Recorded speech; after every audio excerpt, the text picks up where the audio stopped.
Did you know, inventory tracking, waste management, stock level alerts in Karibu Hotel software work efficiently when all your items are properly recorded in the system? To create an inventory item, sign in.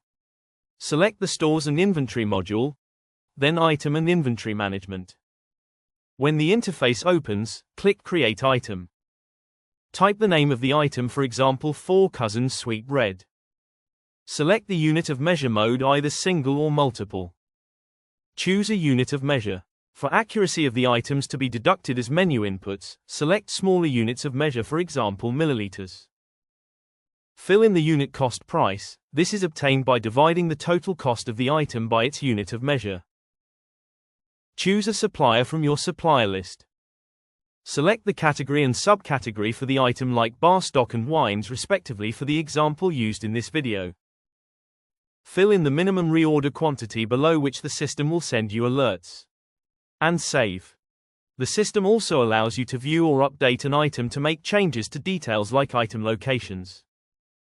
You can as well delete an item that is no longer in your stores. Take charge of your stores today with the Karibu Hotel software.